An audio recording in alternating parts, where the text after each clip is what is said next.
आज Doubtnut app download करें। Doubtnut पर अपने सभी गणित, रसायन विज्ञान, भौतिक विज्ञान और जीव विज्ञान के डाउट्स का करो सफाया। बस प्रश्न की फोटो खींचो, एक ही प्रश्न को क्रॉप करो और तुरंत वीडियो सोल्यूशन पाओ।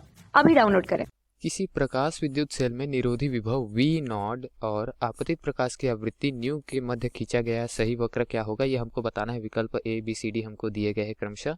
ए पे आप देख रहे हैं कि कुछ इस तरीके से वक्र बना हुआ है, जहाँ पर ऊर्ध्वाधर अक्ष V नॉड यानी कि निरोधी विभव को दर्शा रहा है और क्षैतिज अक्ष जो है यानी X अक्ष वो न्यू को यानी कि आवृत्ति को प्रदर्शित कर रहा है।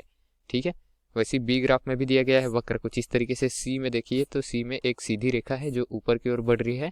ठीक है, लेकिन यहाँ पर जो V नॉट है निरोधी विभव उसका मान क्या है, उसका मान 0 है, तो न्यू का मान आवृत्ति का मान ऋणात्मक पक्ष पे चले गया है। ठीक है, डी पर देखिए तो यहाँ पर क्या हो रहा है, यहाँ पर जो V का मान है वो कहाँ जाकर 0 हो रहा है। V जो V नहीं ये न्यू है, आवृत्ति का मान कहाँ जाकर 0 हो रहा है, आवृत्ति का मान 0 हो रहा है, तब जो V नॉट है उसका मान ऋणात्मक में आ रहा है। ठीक है, तो यहाँ हम इसको किस तरीके से समझेंगे, हम देखेंगे आइंस्टाइन के समीकरण को, जहाँ पर गतिज ऊर्जा अधिकतम अगर देखें तो उसके लिए सूत्र क्या होता था हमारे पास में, आपतित प्रकाश या फिर फोटोन की जो किरणें रहती थी उसकी ऊर्जा जिसको h न्यू से हम प्रदर्शित करते हैं, ऋण उस धातु के पृष्ठ पर जो कार्यफलन होगा जिसको हम W नॉट से प्रदर्शित करते हैं उसके बराबर होगा। ठीक है, तो यहाँ पर कार्यफलन क्या होता है दोस्तों, किसी भी धातु की सतह से जो मुक्त इलेक्ट्रॉन रहते हैं उनको सतह से बाहर की ओर निकालने के लिए जो भी कार्य करना पड़ता है आपतित विकिरणों द्वारा उसको हम कार्यफलन के रूप में जानते हैं।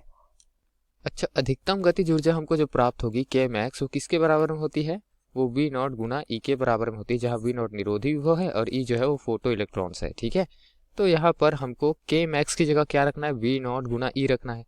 चलिए रख देते हैं, V नॉट गुना E बराबर क्या हो जाएगा, H न्यू ऋण W नॉट। ठीक है, अब यहाँ से E को हम दूसरे पक्ष में ले जाएंगे, बटे में लिखेंगे तो निरोधी विभव का मान क्या आ जाएगा हमारे पास में, H बटे E न्यू ऋण कार्यफलन W नॉट बटे में E।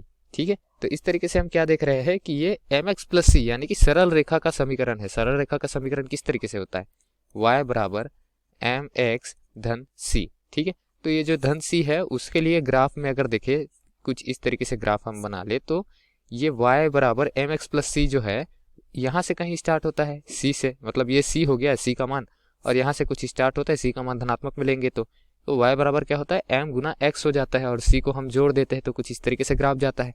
चूंकि c ऋणात्मक में है अतः ये जो है ऊपर से प्रारंभ ना होकर नीचे से प्रारंभ होगा। ठीक है, कुछ इस तरीके से। ठीक, तो हमारा ग्राफ कुछ इस तरीके से दिखाई देगा, लेकिन आवृत्ति का मान एक निश्चित रखेंगे तब हमारा निरोधी विभव का मान 0 होगा। ठीक है, निरोधी विभव का मान ऋणात्मक में तो जाता नहीं। ठीक है, तो आवृत्ति अगर 0 है तो निरोधी विभव जो रहेगा वो अज्ञात रहेगा, इसलिए यहाँ पर क्या कर देते हैं, डैश डैश कर देते हैं। ठीक है, जो आवृत्ति है उसका एक निश्चित मान आएगा यहाँ पर कुछ। ठीक है, तो उसके लिए हमारा V नॉट है उसका मान बढ़ना चालू हो जाएगा। ठीक है, और जैसे जैसे हम आवृत्ति का मान बढ़ाएंगे वैसे वैसे हमारा निरोधी विभव का मान बढ़ते जाएगा। ठीक, इस ग्राफ से हम यही समझ सकते हैं। ठीक है दोस्तों, तो दिए गए ग्राफ के लिए मतलब दिए गए प्रश्न के लिए सही ग्राफ कौन सा हो जाएगा विकल्पों में से, विकल्प क्रमांक डी जो कि दिए गए प्रश्न के लिए सही विकल्प है। धन्यवाद। कक्षा 6 से 12वीं से लेकर नीट, IIT, JEE वो एडवांस के लेवल तक 1 करोड़ से ज्यादा छात्रों का भरोसा। आज ही डाउनलोड करें डाउटनेट ऐप या व्हाट्सएप करें अपने सारे डाउट्स 8400 400 400 पर।